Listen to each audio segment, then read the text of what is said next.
So as I went ahead and said, I wanted to do a walkthrough video for all of you, showing you how all of this works. So I put together this. It is based on a fan fiction that I wrote that I realized was like 400,000 plus words. So I figured why not go ahead and use it as an example, and who knows, maybe I'll actually turn it into an original novel one day. Okay, so as we talked about in my video that I made for you guys, you want to figure out the story role. In this case, she would be the protagonist and the primary role. But if you were doing, say, the villain, you would just put antagonist or villain here, however you want to classify it. Her name is Phoenix Smith. I wanted to give her a pretty standard name due to some of her background reasons. Her mother was actually hiding her, so she went ahead and took a name that was really common and not very unique. However, her first name, Phoenix, that was intentional, as she can resurrect, and so it's just a nod to that. Okay, and some of this is going to be out of order than what I did in the videos that I made, and that's simply just because I felt like it was clearer this way, but you can do this in any order that you feel like. If you know one piece of information down the line that you want to fill in first, feel free to do that. Okay, her age is 20 years. Originally, she was 18, but for some of the themes in the story, I realized I should probably bump the age up a little bit. And then this is what she would look like in my head, or a close approximation of it. And again, this is something I just got from Pinterest and just to go ahead and help me visualize her a little better. And for this picture, I really liked the mood and the attitude. It felt like the character to me. Now to her traits. Her positive traits: she's loyal, she's brave, kind, generous, and she's intelligent. However, she's also very stubborn. She has a short temper, and she's very self-critical. You can take as long as you want with these traits and really make sure that they fit the character and then compare them to your other character sheets. You can have them all be loyal, but you don't want them all to be loyal, brave, and generous. Then there's a lot of overlap there, and they can really start to be very similar. That's not to say they can't be these things, but it's not a dominant feature in their personality. This is one that I didn't really mention, and it is optional, but it can be a nice little extra thing you can do to help remind yourself. So one of her strengths is she gives second chances. She believes that people are able to change, and no one knows exactly everything that the world is and what right and wrong is entirely. She really believes in letting people try again. However, one of her weaknesses is that she is loyal to a fault, and to the point where she's sometimes blind when it comes to the people she cares about, which makes her very vulnerable to them. Now, this isn't all you can put in these things. If you say you are writing a character that maybe is a warrior, it's a fantasy novel, you could put here they're very proficient with, say, a mace or a sword, but they're not very good with a bow. Or you can say they're great at running long distances, but getting up in the morning is one of their less strong suits. Things like that. Really, anything that you can think of that would be unique strength or unique weakness for this character, and you can use this as a quick go-to, especially when you're trying to figure out some conflict areas or a way to make them feel a little more human to the readers. And then also, it is important to think about how others might perceive them. This was a little trickier to pin down, but it is worth exploring and thinking about. For example, I figure with some of the way that this character, Phoenix, interacts with the world and sees herself, she can often come across as a know-it-all, because she tries to know everything that she can, so that if the people she cares about have a question or need to know something or do something, she can just hop in and help them. But it does make her come across as a bit of a know-it-all. They see her as being a bit naive or oblivious, and this comes from her loyal to a fault part, because with the people she cares about, she just trusts them and she just believes that they're on the right path, they're going to treat her well. So she doesn't notice certain things that might be happening around her, / she kind of chooses not to notice. They see her as a good friend to have, very loyal, and she's always there when they need her. She might come across as a little obsessive. She generally doesn't go ahead and put a project down until she has completed it in its entirety or gotten what she needed from it. And they also see her as self-sacrificing, because she's always putting others over herself and very rarely looking to her own health. So now let's talk about the internal conflict. You have the lie or the misbelief. This is generally where I will start with character development, but I put it in this order just because when you're looking at character sheets for reference later, this is a really nice way to lay it out so that you can be like, okay, so this is all the general and on the surface information that I can look at in just a quick glance. This is stuff that you will probably sit with for quite a while to figure out, and so you'll internalize it almost. That's why I felt like it didn't need to be the first page. And yeah, so the lie, the misbelief they have about the world or themselves. So Phoenix believes that she is not good enough as she is, and she's not doing enough for the people that she cares about. So she really feels like she needs to keep stepping up and doing better for the people she cares about. She struggles with feeling like she has accomplished this and and that she feels secure in this. She wants to find the person who killed her mother. That would be the external goal that she has, and she wants to protect the people that she cares most about. That would be her internal goal, and what she thinks will make her happy. She thinks that if everyone she loves is happy, then of course she'll be happy too. Now, a note on this is the want that she wants at the beginning of the novel, so before the inciting incident, if you know anything about story structure, which we will be talking about the rest of this month. So this is what she wants at the very beginning of the story, before her world is upended. So I wanted to give her a very external goal to help give the first part of the story some structure and path forward, but I also wanted to make sure I knew what that was based in. Why is she so obsessed with doing this besides the obvious? And she finds it as a way of protecting the people she cares about, because she couldn't protect her mother in her eyes. Now this can change throughout the story, and it probably will change. A lot of the times the inciting incident will give them a new purpose, or sometimes something along the way makes them want something different, but it should always be rooted in fixing their problems the wrong way. Now, that's not to say that finding a killer is bad. However, it is not going to solve her problem. It's inviting danger. It is putting people she cares about at risk, which she wants to protect them at all costs, and she feels like she's not doing enough for that. It will pull her time away from the people she cares about and the people she wants to be there for. It's going to open a whole new can of problems for her to deal with. And then what she needs to do by the end of the story is she needs to realize that there are some things that aren't within her control, and her best is good enough, whether she knows it now or not. She needs to learn to be more objective about the people closest to her. I put this because I felt like it was a little bit of an aside need. So this is going to be the primary need. She needs to learn that she can't control everything, and that as long as she's trying her best, that is good enough. Her fear and what she's most worried about is that everyone that she cares about will either leave her behind on purpose, or they'll be harmed because she isn't strong enough or good enough to save them. She very much feels responsible for her mother's death, and she's internalizing that. And mostly, when it boils down to it, she is afraid of being alone and it being entirely her fault.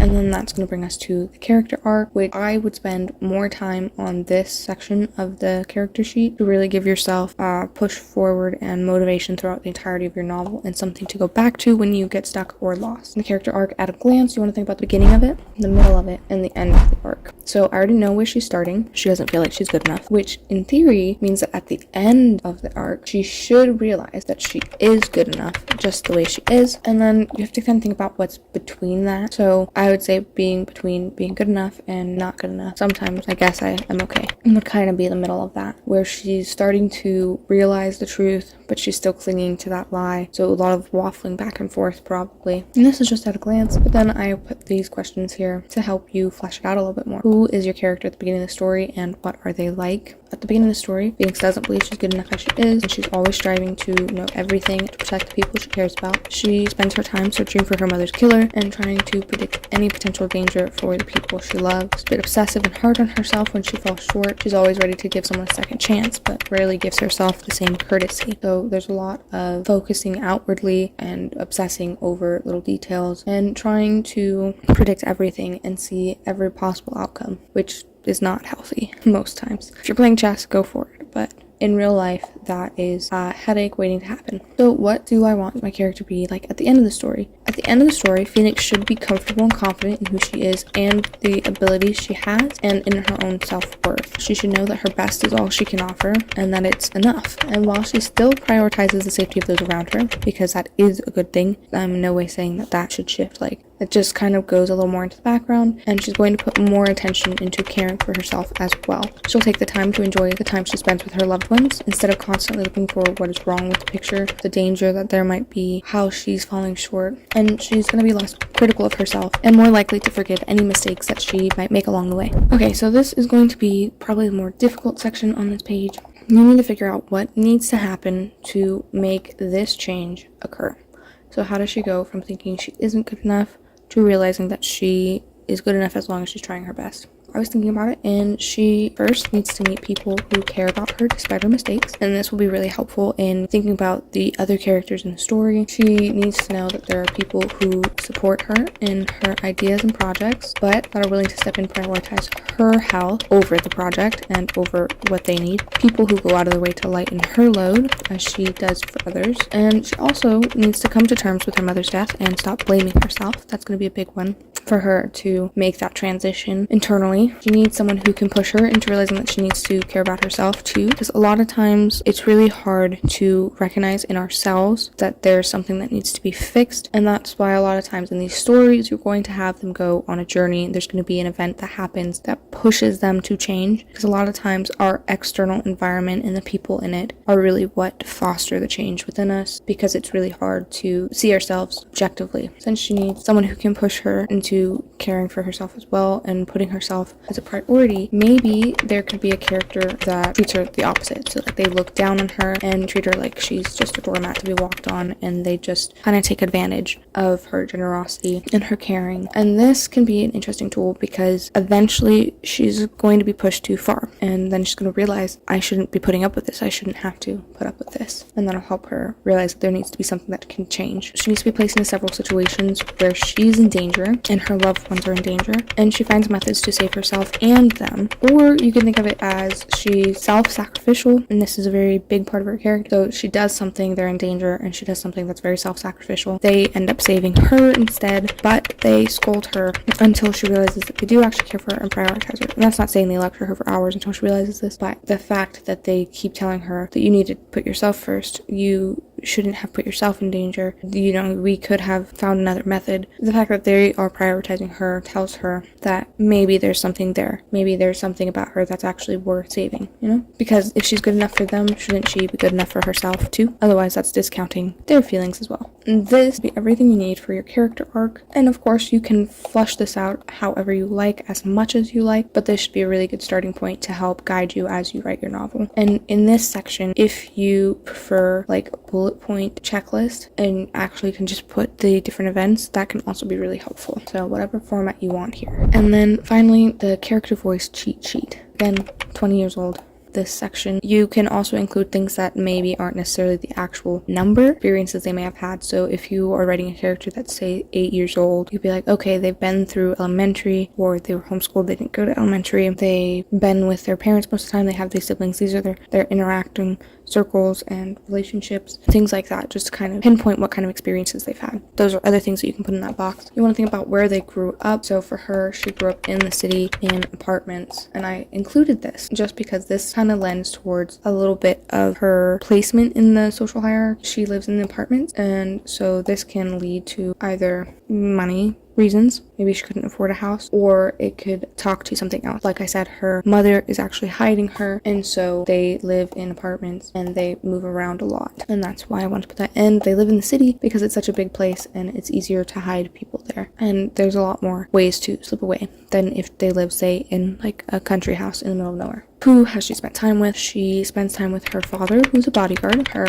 mother, who was an artist before she died, and then her best friend, who is a doctor. And those are the people she mostly spends time with. And then, of course, like, she does hacking on the side. Here, she's a shop girl in the day, deals with customers, her managers, her co-workers. For her personality type, so Enneagram type 3s are really concerned about being worthless or without value, and says she feels like she's not good enough. This really works. However, there is an argument for her to be a type 9 because she's concerned about being left behind and she's afraid of being alone. Which, one note about the Enneagram, just because there's a certain type that might resonate with your character more, it does not mean that that's all they are. You can have different aspects to them. So Phoenix can have the qualities that I mentioned here for type 9 and the qualities like type 3, but she's probably more predominantly type 3. I did go ahead and put her traits here just so that you have these at a glance when you're looking at this character sheet and working on your character voice. So yeah, just all the ones that I talked about earlier. And if you want to add more that come across your brain, feel free, but this is a really good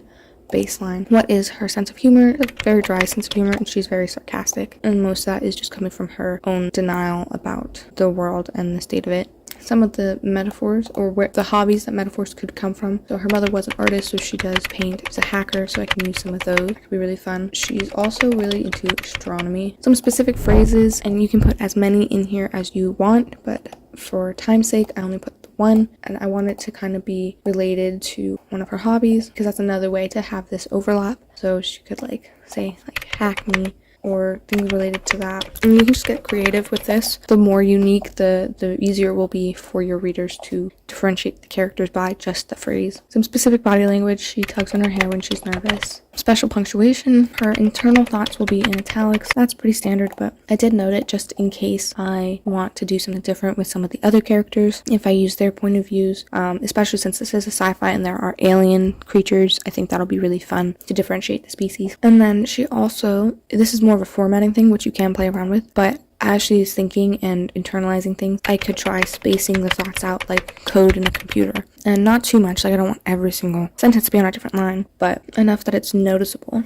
would be kind of interesting, just because she does spend a lot of time coding and doing all that kind of stuff. And then a special font for the point of view, something matrixy to go ahead and lean towards the hacking feature that she has in her personality, or something that's just sci-fi, just to go and get me into that mindset. And that is how I would do character sheets. Just really something to glance at and keep me on track with my character and the role in the story and all of those moving parts. And again, I would do this for all of your primary characters, so the antagonist, the protagonist, and then the secondary characters, so any supporting characters and the love interest. And then if there's any minor or background characters that have more than one scene, you can maybe do this. I wouldn't fill it out entirely, just because they're not going to have much page time and it's not going to be relevant for long. I hope this video was helpful. Have a good one. See you next time.